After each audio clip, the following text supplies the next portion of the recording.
All right, on today's podcast, we have one of the mayoral candidates here in Scottsdale, Arizona, Miss Lisa Borowsky, commercial litigation lawyer. She went to New York for law school, and she's running for mayor, and she wants to change things. So, anyways, here she is.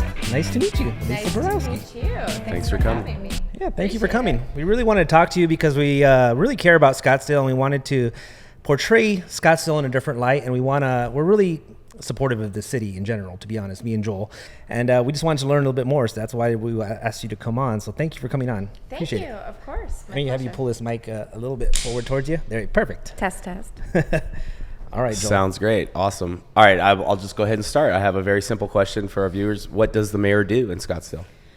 The mayor presides over the council, so chairman of the board, if you will, and the mayor and the council make and direct policy in the city of Scottsdale.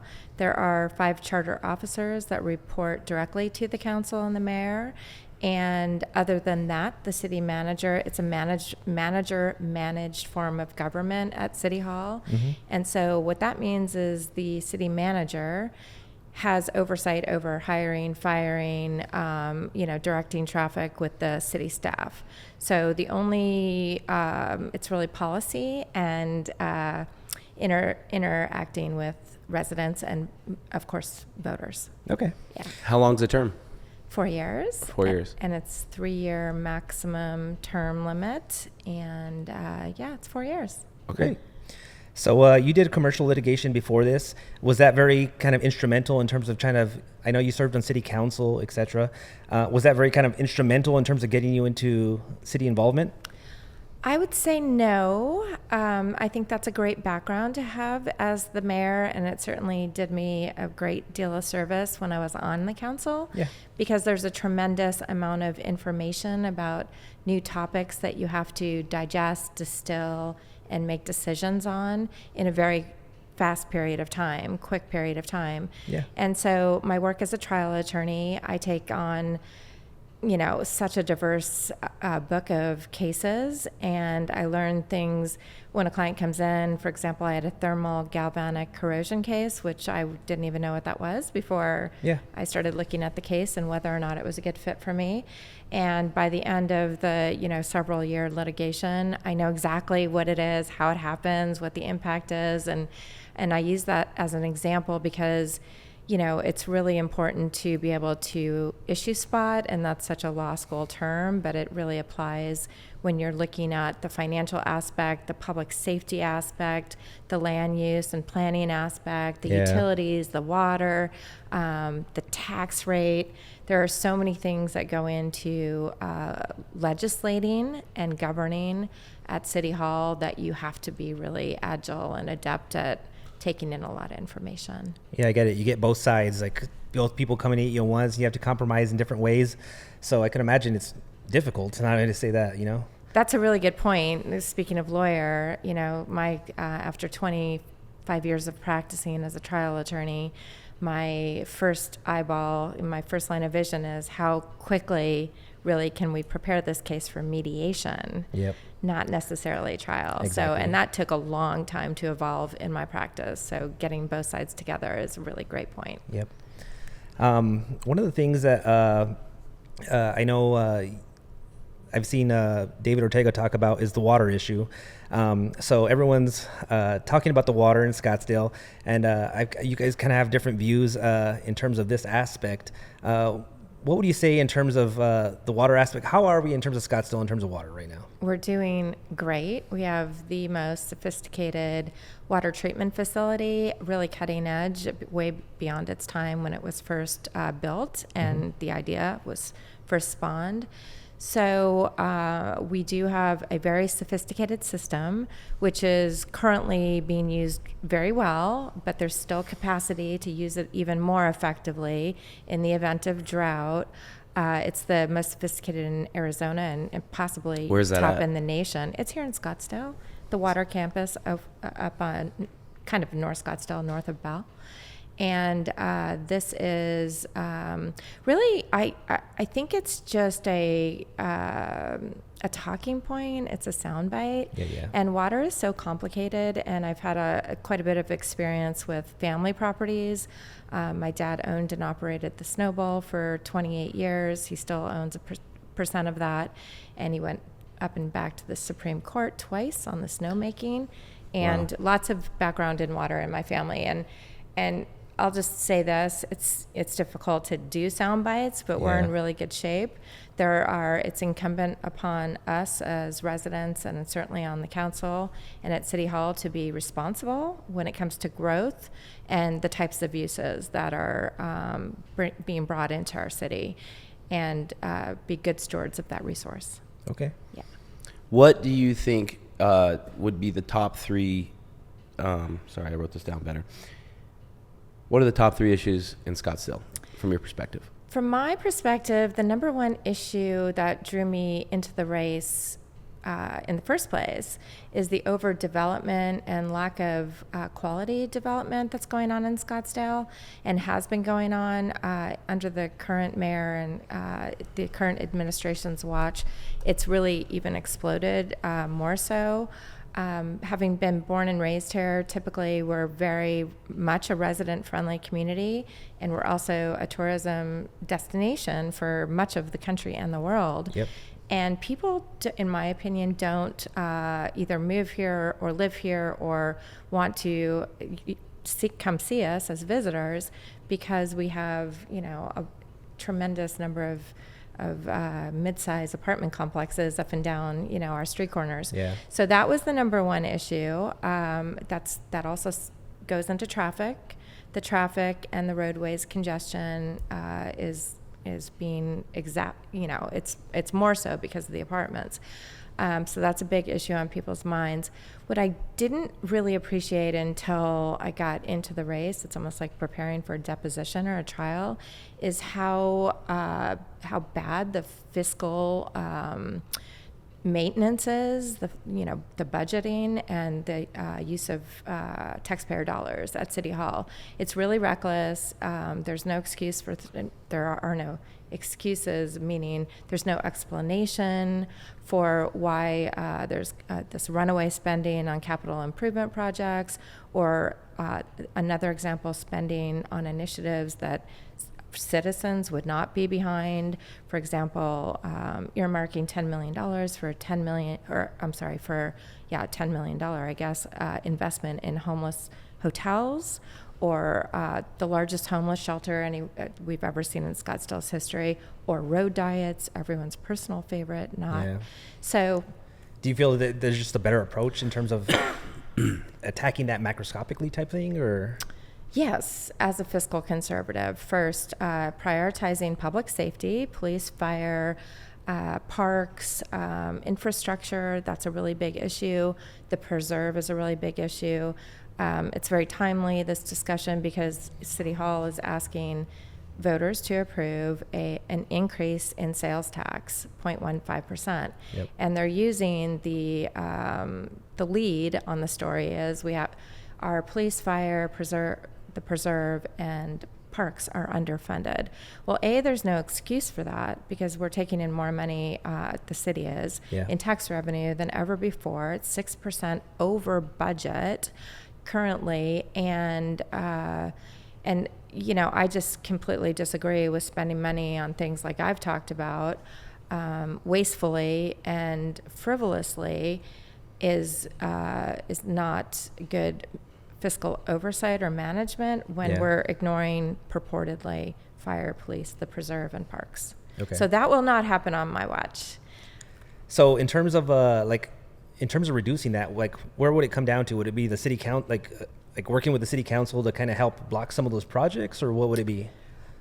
Well, the city council has to approve as a majority, so 4 out of 7, generally speaking, initiatives. The homeless hotel program, that required a majority vote of the city council. So there could be 3 members. I think there was only 1 that opposed that, maybe 2 that opposed that particular example. But the majority wins, right? So, and road diets, the majority wins. I know there were at least 1, maybe 2 council members that opposed the idea of road diets And so it's the majority that carries the day. Okay. Can we talk about the homeless hotel for a minute? Sure. How many of them are there? There is currently one. There The was one over there on Osborne, Mayor Suites or whatever, or am I getting this wrong? It's on Pima, and Oh, okay. I was thinking it's right outside of McCormick Ranch. I read an article that a Mayor Suites was being used for homeless people. Have you heard that? I have not heard the one on Osborne, but I know they were looking at doing a homeless shelter in that area, the Pyote Center. Okay, Yeah. so when you say homeless hotel, it's an actual hotel? It's get this, it's an operational hotel where they're renting, the city was renting 10 rooms. It's been now downgraded for the past 2 years. So let's take the past 2 years, 10 hotel rooms to the tune of $3,500 per month per room. They're, according to the hearing that I sat through, that was prompted by the state legislature, committee that was the one appropriations committee giving the money to the city of Scottsdale. There seemed to be no criteria whatsoever for intakes. Didn't have to legitimately prove that you were from Scottsdale. There were no collaborative services, which ordinarily you would hope to see. No sobriety testing. No accountability for transitioning or how long you stayed there. I think they say it's a 30-day program, but there's no tracking, if you will, of success. Yeah. So back to your question, the hotel, homeless hotel is currently, it has been operating for 2 years, and you could go and book a room there as a tourist coming to town. Because you're homeless, and so you don't Which is have very to odd. show where you live. Well, no, you could come book a room as a tourist and be staying Part of in it, a yeah. hotel that's the homeless hotel. Yeah, it Got just incentivizes people to come here. Really, is what it comes down to. The way I heard it was In a different homeless way. people from other states were just vacationing here in the homeless hotel. No, Okay, that is what I heard. let's start over. All right. The city has a block of 10 rooms that the city is funding for the homeless Okay. under the criteria or lack thereof that I just outlined. Meanwhile, that same hotel is renting hotel rooms for money to visitors. I see. So, Okay. not Okay. knowing that it's the homeless hotel, the I people see. renting the Oh, okay, rooms. okay. I see. I understand. Yeah, Okay. and that is at Pima and roundabout Indian Bend there. All right. Just to keep this light, when did you decide to become the mayor? When I first was asked to run for council, it was a very anti-business climate back then, and I started focusing on, like our discussion before we came on air, it wasn't really, even though I was a lawyer here at a law firm, I just wasn't paying, my little girl was 2 years old, born and raised here. I wasn't focused at all on City Hall. I couldn't have told you who was on the council. Yep. I may have been able to tell you, like I knew the mayor's name, but not much about who it was. And so there were a couple of things that happened. For example, there was a well-known restaurateur that opened a place called Pink Taco at the waterfront. And I think his name was Harry Morton. Anyway, the mayor and the city council were demanding that he change the name because they thought it was improper, which landed us on nighttime talk shows as the butt of jokes that, Of course, yeah. It was like the best advertising ever for a Pink Taco, right? Sales probably went up. Yes, seriously. So that and a couple of other, local business issues really brought my attention to who's running this place. Yeah. Are we footloose? You can't dance here? Yeah. Literally. And so as part of that process, and I wasn't involved in any of that, but hearing about it, I got to kind of focus on things and think, what is happening? It doesn't seem representative of my city and who lives here. Yeah. We can edit this. I'm just curious. A lot of our people that watch us live at Optima. What role did you play in Sonoran Village? I think I heard something. I used to live at Optima Camelview. I was fascinated by the project. Yeah, beautiful. I love the Hovey family, and I think they do great work. I approved Sonoran Village, and you don't have to edit it because I'm proud of that. Because it's something to be proud of. Yeah, and it's really also cool. a matter of public record. I think they do an amazing project.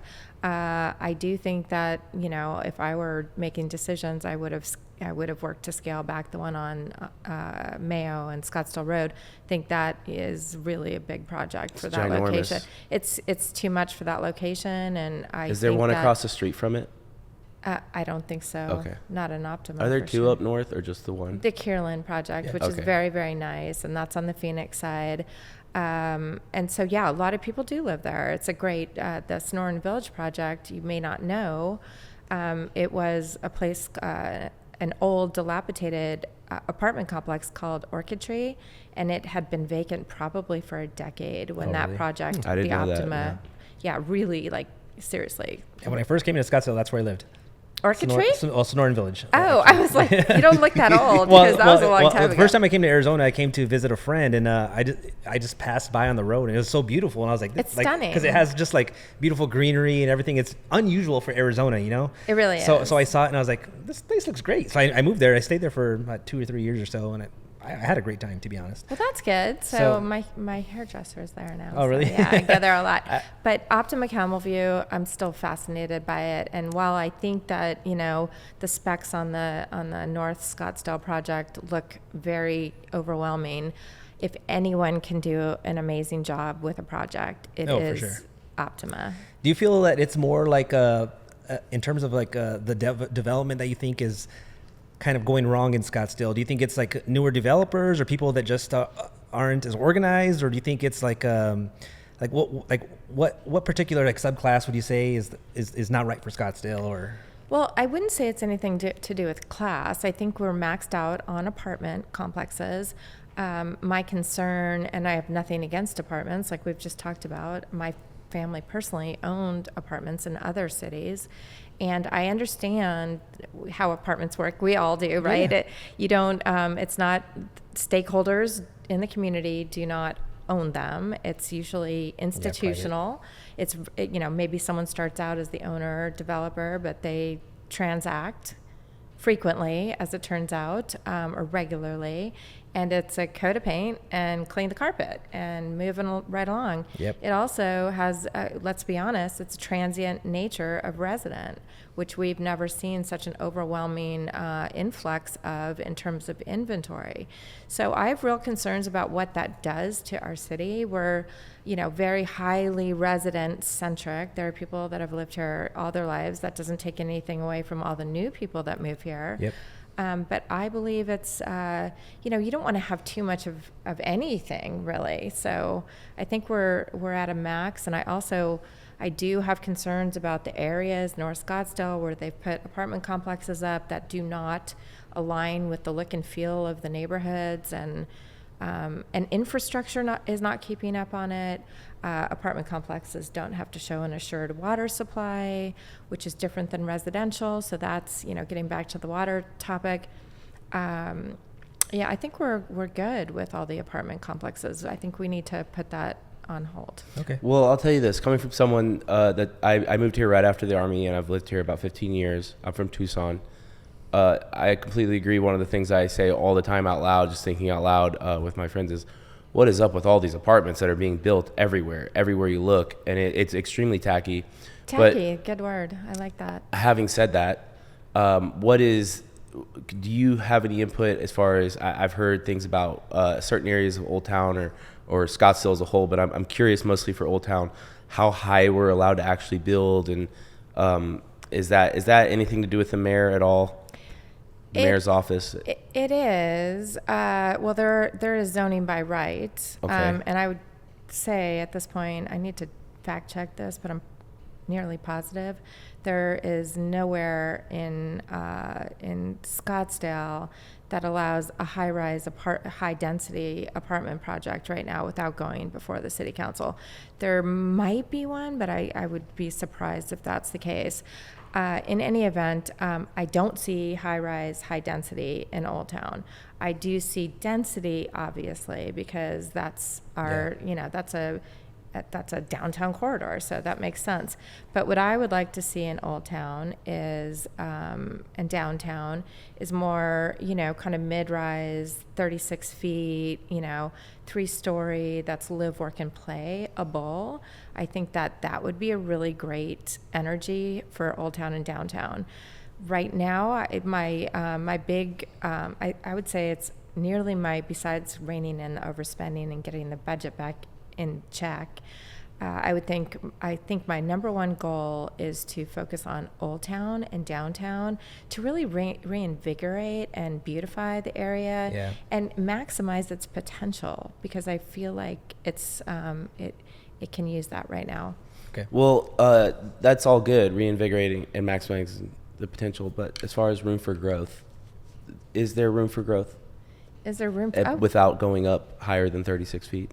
Yes, there is limited room for growth. However, without going up higher than 36 feet. And I'm not saying 36 is the absolute maximum. We were just talking about Old Town. Yeah, Old Town. So I wouldn't even say that's the absolute maximum, but that's what I see as a great mark. So there is room for reinvigoration and redoing neighborhoods, especially in South Scottsdale. When you go down 60A Street, for example, there's lots of opportunity for gentrification, right? And especially past Osborne. Yeah, and so there's so much opportunity.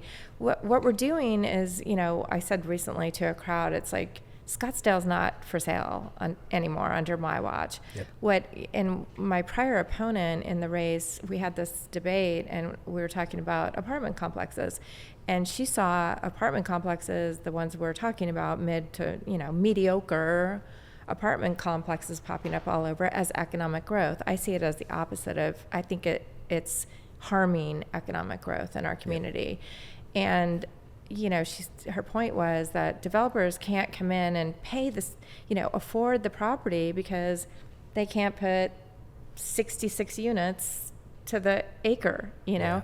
And my point back to her was, well, City Council is creating this problem by continuing to approve these entitlement projects, which are driving the price of the pie in the sky. Well, the owners now think, well, I can get that, right? So why wouldn't they? Yeah. And then they have the speculator come in and do the zoning case, and it's contingent on zoning approval, and that's where the cha-ching, ching, ching comes in. So I see that as reverse logic. I think we need to make sure we are communicating. We want high quality, commensurate with our identity, or what used to be the identity of Scottsdale, and really start attracting that. And there are plenty of people. In fact, I came from a meeting today, a group that they have a parcel that is contiguous or close to commercial uses, and I thought for sure they were going to say apartments, and I'm thinking, I'm not your gal, even though we know each other and we know we can work together. But they said they want to do single family, kind of higher density than 1 acre, or maybe a little bit closer together, single family housing, high end. I was like, wow, yes. Yeah. I'm so excited to talk to you today, So as a small business owner here in Scottsdale, how do you think Scottsdale is doing in terms of business, in terms of like incentivizing new businesses and business growth right now? Do you think it's doing okay, or do you think there's room to grow, or? So I think you present a community an economic and regulatory framework that attracts businesses. I think that having predictability and reliability at City Hall seals the deal. So I hear from people that it is the most anti-business friendly climate in Scottsdale's history that we can recall. Could you give us an example of that? Just, having the mayor,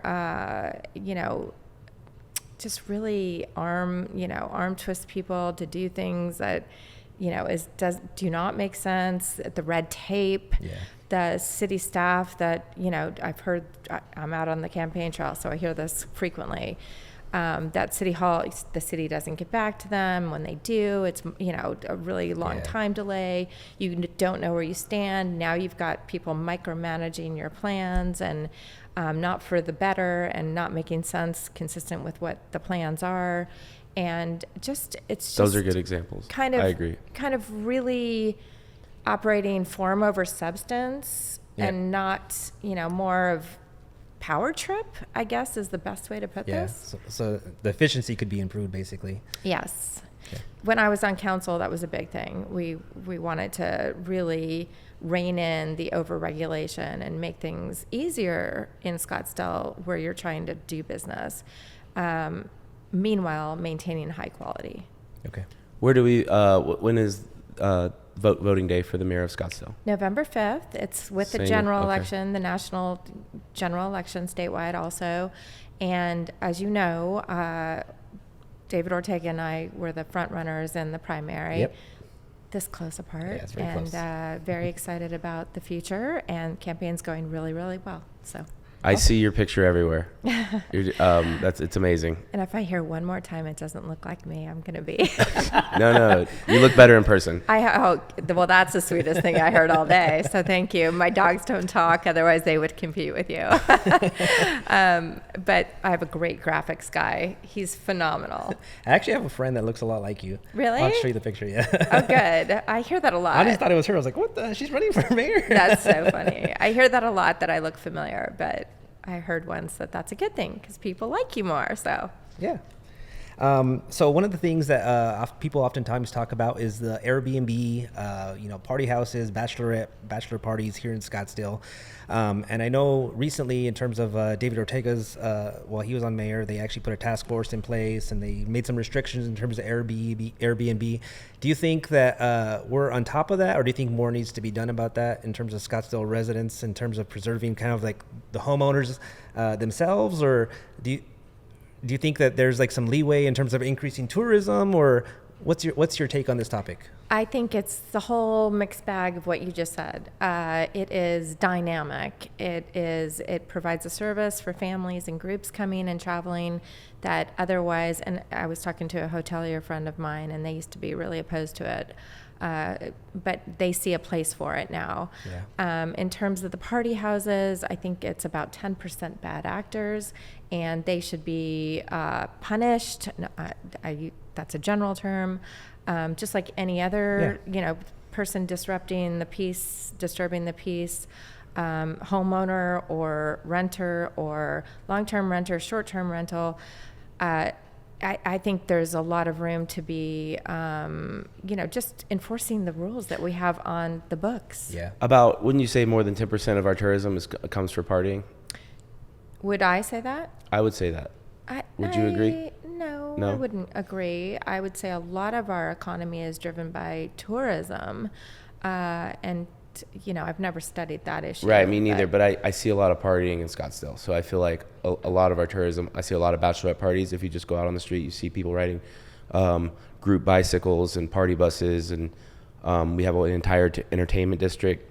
So it almost makes sense that we have these party Airbnbs, so to say, and I'm not, and I understand there are bad actors, but I have an Airbnb right across the street from the entertainment district. Yeah. And all my neighbors have, the entire neighborhood is an Airbnb. And I guess I'm saying all this to say, I'm curious. I was more curious why Mr. Ortega has such a stance against it, because it feels to me like it's a huge part of the tourism in town. I would agree with that. I can't answer for him, but I'm told there's one close to him that causes particular problems. I can't verify that. I've never tried. As mayor, I represent all aspects of the community. Yeah. And my goal is to ensure that everyone's safe, first and foremost. Absolutely. Everyone has their quality of life protected, which includes public safety. And to your point, if there is, like, for example, if there's one real bad actor in your group of VRBOs that just doesn't care, I see an opportunity to enforce financial penalties against the owner if there are continued to be absolutely verifiable repeat offenses, as well as the visitor. So I think you hit people that are repeat offenders and bad actors, where it hurts the most, their wallets. Yeah, their business. And when necessary, you send the police department out there and arrest people if they're doing bad things. Exactly. I ask a lot of people on this podcast to rank us. We've never had someone running for mayor or anyone in politics. When I say rank us, I say compared to other cities in the U.S., Scottsdale for tourism, for vacationing, for less of a better word, for partying. What would you say we rank as? And I know you're going to probably say number one because you're running for mayor, but would you agree we rank pretty high in the U.S.? I think we're number one in many areas. I don't That's what I think too. Partying is, I don't know, because I'm here, I'm in this bubble. So if it is ranked high as a party destination, I mean, I know it is for the waste management, no question about that, which I think we need to check. So we have the number one Absolutely. golf tournament. You'll give us that? Yes, for Okay. sure. And I know bachelorette parties are a tourism and industry that has popped up here. I think we're ranked number 2 on that level. Maybe Nashville has us. Yeah. Well, I think it's all really good. I think we're lucky. We have a dynamic community. I do believe in working. When I was on council, I worked very, very closely with the hospitality, the entertainment district, and I really brought them together with the people that were most affected by the noise and the atmosphere that was being created next to neighborhoods. And we were very successful in quieting that down and having, dialogue that, to your earlier point, was more of a mediation type approach. And, my goal is to work with all stakeholders in our community, getting back to the VRB or STRs, they call them now, right? Getting back to that, these are legitimate property owners that have legitimate property rights. So by state law, they are allowed to rent their homes to visitors. Amen. And this is a property, I believe in private property rights, and there's nothing we can do to eliminate their property rights, nor should we. So they should live by the rules just like everybody else in the community. So there's ways to address this. Yep. Well, I always talk so highly about Scottsdale, and we every time we talk so highly about Scottsdale in terms of our podcast, we get a lot of people that just do not like Scottsdale for some reason. And I try to tell people, I've always felt safe here. Even women that I've talked to, we were talking to Whitney in our podcast, and she says she never feels unsafe being in Scottsdale. She could walk around, do anything she wants. She never feels unsafe like other cities that she's been in. Everything's newer. The roads are nice and clean. I've lived in other cities where the roads are terrible. Right, sure. I've lived, there's so many different nice restaurants around here. There's, so many different types of businesses. Health is very big here. People are very friendly. I don't get a lot of racism or nothing like that here in Scottsdale. Yeah. So I personally love Scottsdale, to be honest. Me too. I'm a big talker in terms of Scottsdale, which is one of the reasons why we started this podcast, because we want to really boost Scottsdale and say, kind of what it is, and kind of get a better grasp on it, just because we've had so many people talk negatively about Scottsdale. And we're like, why? We were like, That's hey, surprising. it's really great here. What are you guys talking about? Okay, we're going to start a podcast, and we're going to tell you guys how cool it is. Yeah, I'm surprised. And it does well just because of how many haters there are, and it's good for engagement. To be Yeah. honest, but we're not trying to get haters. Just so happens. I think in anything you do in life, when you're doing great at it, there's always going to be a lot of haters. Envy, envy, green. I have a 3-part question. I just want to touch Go on ahead. what Jerome just said, though. So this doesn't happen because, just magically, right? Yep. So Scottsdale's reputation was well earned based on all the qualities that you just described. Mm-hmm. What we should not be doing is letting infrastructure fail, which there's a lot of deterioration and ignored infrastructure going on right now. What we shouldn't be doing is allowing our community to deteriorate and change the landscape and really our identity, which we talked about earlier. That housing that's the craze of apartment complexes, the homeless hotel, and there's $10 million earmarked for more of that. The very relaxed nature of transients in Oldtown, and shopping carts being run all over the streets. So that's not going to keep us in that lane. That's going to switch push us our in a different lanes. direction for sure. Yeah, and once that turns, someone gave me a Rubik's Cube yesterday that I met with. Once you turn the wrong way, it's very difficult to get back, just like San Absolutely, Francisco for just sure. experienced, right? So this is what I see as the large problem and the pivotal time in Scottsdale's future. My campaign is built on protecting Scottsdale's future. That wasn't easy to say. And I believe that we are at a turning point in our city. The agendas that are being the path and the agendas that we're going down are, I don't think, good for our future. And we want to keep that reputation high and, upscale. Yeah, that makes sense. And in terms of what people don't like about Scottsdale, I really am not familiar with it. I have to be honest. Read some of our comments. Outside of our universe here. Yeah. I think people love coming to Scottsdale. I do too. I think they do, but for some reason online it's different. Well, you're always going to see that. Just don't read the no comments. matter what. Yeah, I agree. We just got to stop paying attention to it. That's good. What do they call that? Trolling. No, keyboard gorillas or Yeah, keyboard. yeah. What do they Ninjas. call that? Yeah, I mean, it's really. Yeah. It happens. But we personally love Scottsdale to death for sure. Me too. So speaking back on terms of the waste management, so I know this last year there was a lot of increase in terms of arrests and other things, and it seems like it's getting kind of ramping up in terms of the aspect. Is there anything you would do as mayor to kind of counter that or change? We should have put a maximum ticket sales out there. I think it was overwhelmingly too crowded. The rain did not help. That Yeah. created, a dumpster fire, as they say, right? Yeah. Without being a dumpster fire, actually. So it was a perfect storm of having, I'm sure, record high attendance and a mud bog at the same time. So it was really, I went out there one day and, I left within an hour. It was just kind of dangerous, actually. Yeah. And it turned out to be kind of dangerous. So I think that we, as mayor, one of the first things I'll do is meet with the Thunderbirds.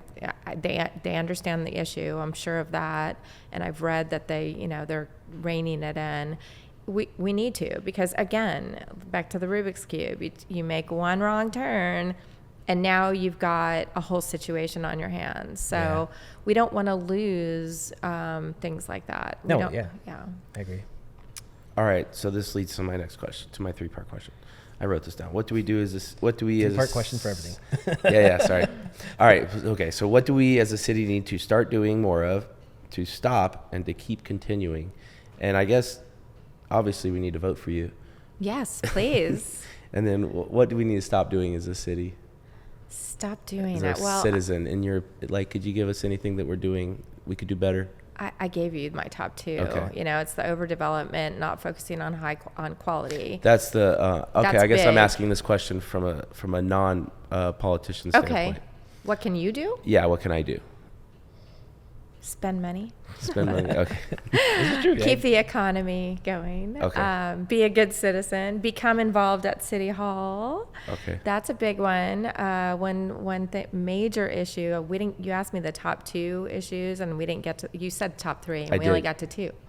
And the third prong is to restore confidence and resident-friendly treatment at City Hall.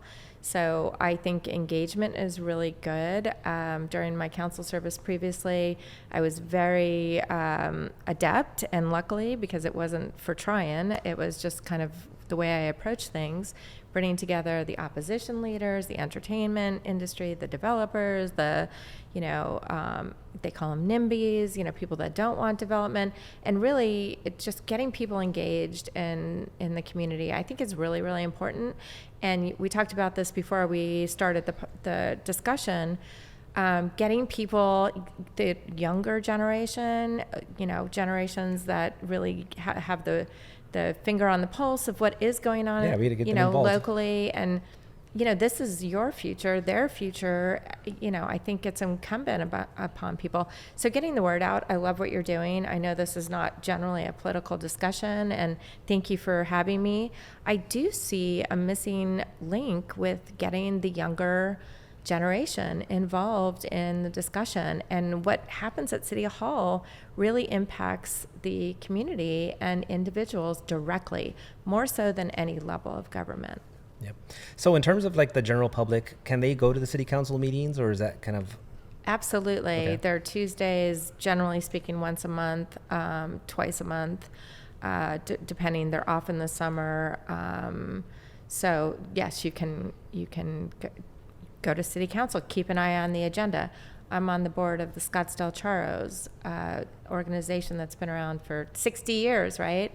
And what we recently launched is called the Compadre, a newsletter that goes to our 300 active members and a deep bench of inactives and people that are still involved in the organization. And what that is designed to do is to get people focused on what's going on at City Hall, because really, if it's not hurting you or touching you, people don't pay attention. I told you I was guilty of that till I was 35 probably. And it's too late then, generally speaking, So knowing who your elected officials are and who the candidates are, I think is really critical, especially in the younger demographic. I agree 100%. That's one of the reasons why we wanted to get you on, just because we wanted to make people more aware of this specifically, because a lot of people don't understand kind of what the decisions of the mayor basically has in regards to the things that they do on a daily basis, in terms of their business, in terms of enjoying the things that they love about Scottsdale in general, Yeah. So on that point, and then I know we got to go, the entertainment district, right? No one can argue that that's a big part of Scottsdale. I agree 100%. Yeah, so it's got its place and its people, right? So no, I agree 100%. So a lot of times that's the focus, because some people have only been they've came to Scottsdale and they've gone to that little area and they think that's what Scottsdale is, But the thing is that there's so many different things to do in Scottsdale, and Scottsdale's there's hiking, there's great trails, you could bike, there's it's a beautiful area, There's so much to do, but taking the entertainment district, we were recently on a debate, a clean elections debate, which I invite people to watch. Yeah. And it was virtual, and Mayor Ortega he's really focused on shutting down really the vibrancy in the entertainment district through a even more restrictive noise ordinance. And I have dialogue with the entertainment hospitality community that says we want to up our image. We want to make this even much more classier, much more which would be great, prominent and upscale. And so, it's like back to the Footloose scenario. I think we can have all factions and elements of our community operate cohesively with the right energy and leadership. And it's back to the Rubik's Cube. Why would you take that turn when it is bringing in my opinion, a lot of tax dollars? A big part of our tourism is the entertainment district. Like I said, one of the big draws is the entertainment district, especially for these bachelorette parties and people that vacation here in Scottsdale. Exactly. And who's going to live in all the apartments if we don't have the entertainment district? I don't Exactly. know. I don't know. This is kind of, I don't know. But I'm making a joke because I know a lot of people that live in apartments that aren't hanging out in the entertainment district. But I think bringing in just a beautification and reinvigoration to Old Town and the area in general. And I know those operators have many of the business faction operators have been there a long time. They want to do what's best. They have a big, huge investment in the community. Yep. They don't want to be disruptors. Yep. So a little side thing. So in terms you've been here in Scottsdale forever. And what are some of the things you like to do for fun here? So I have horses, so I love spending. I just went up and saw my horse yesterday. It's been a long time since What kind I of had seen horses? her. Quarter horses? I had quarter horses. Good guess. I grew up riding and showing quarter horses. Me too. Since I was 10 years old. You're kidding. Yeah. I used to break horses when I was young. Stop it. I used to ride 2-year-olds. My first job was riding 2-year-old cutting horses. Yeah, I mean, my family used to race horses for the longest time. We still have horses back there. Cows too, is chase cows, but I did cutting. That's the cutting, is carving a cow out of a herd. But now I have Arabians. So cool. Beautiful There's a lot horses. of Arabians Oh my in God. Tucson where I'm from. We have a big Arabian. Almar Arabians is a big business down there. Yeah, it's big. They're in the most amazing Scottsdale. horses, Arabians. I got to show you a picture of my horse after. So gorgeous. She's gorgeous. She's a supermodel, no joke. Yeah, they really are. I she gotta is. see. What's her name? Oh, my Valentine. She's got a heart on her butt. She's a Pinto, which is a half Arab, half saddlebred. Nice. And she's black, brown, and white, and she's stunning. awesome. She really is a supermodel. They wanted to use Valentine. her in a magazine, so they have a model on her in the picture I'll show you. So. Could you post a Okay. picture of her on the video? Yes, I'll send it to you. We'll pop it up. Gorgeous. Yeah, that'd be cool. And you can say, that's not Lisa, but that's her horse. So riding horses, that's awesome. That's great. I love that. But the fun things I like to do, go to the great restaurants. If I had What's my your druthers, favorite restaurant? I have to say Roaring Fork. Yummy. Happy hour, Yes. the best in town. I'll see you Still there. all day. Yeah. We're actually doing the Scott's happy hour today, which is right across the street. Yeah. Oh, yeah, I love it there too. So the Scott, it used to be a place called Poppy Chulo's. Did you ever go Oh, there? I knew Poppy. Yeah. My sister Stop worked it. there. Can you Yeah. give me I would his go. number? I could get it for Because you. I know him, the big guy with the Yeah, dark hair. yeah. Would sit there with champagne He'd and just be sitting at the bar. whatever it was, oysters. He's got some great stories. So I He wanna used to get a tell hold me of he used to him. work with Jack LaLanne. He has he's been around forever. Oh, Jack LaLanne? Yeah, Poppy was Wow. friends with him. Every time I drive by that location, I'm like, I miss Poppy Chulo's. They did a good job with the remodel. That was Caitlin and Ryan Jock that did that remodel, and they did a good job with it. Was it Ryan? I didn't Yeah, know that. they That's did a good cool. job. Yeah, it is a good job. So But all I that missed it. stuff, and that's pretty much, I love the events. I dip my toe in. There's so many things to do. Yeah, there's a lot Oh, to do. sorry. We're talking about the Scott. So the Scott wasn't Poppy Chulo's. It was the place next to the Scott. Oh, We what's got it it mixed called? up there. What's the Scott called? Oh, you're right. We got it. It They was did called, do a great yeah. job with the Scott. I'm Yeah, we thinking got it the twisted. other one. It's right next to the Scott. So yeah, it's like I had- Weft and some. No, that's the one. It's down the Adeline street. now. But, Adeline. Oh, But it's yeah, it Adeline. was Poppy Chulo's before. It was Poppy Chulo's. Yeah. Okay, we're gonna talk. Okay. That's good stuff. Okay, well, I don't have any more questions. Yeah, but I well, know thank you, Lisa. Like, we appreciate you coming course. on. My It was pleasure. great talking with you about It was everything. awesome that you came on. I guess the one last thing I'd ask is maybe just talk to our viewers and say why they should vote for you specifically, and say maybe like a particular point that you want to push and something that will say, hey, let's go, Lisa. Well, lisaformayor.com is my website. Find out all about me. I'm all over social media. And really, I'm in this race because I believe we do need to protect Scottsdale's future. If you came here because you love Scottsdale and you do business here because you love Scottsdale, we have to keep our eye on the ball on what made us special. And we are currently at risk of losing our identity. Many people, including me, will say that we have lost a large part of our identity. We have to get things back focused on what made us great and keep us special. That's great. So please vote for me, November 5th. Vote for Lisa, guys. Vote for Lisa. She has my endorsement. Thank you. And I welcome your input completely. All right. So Thank you, guys. See ya. Bye. thank you. Thanks, Lisa.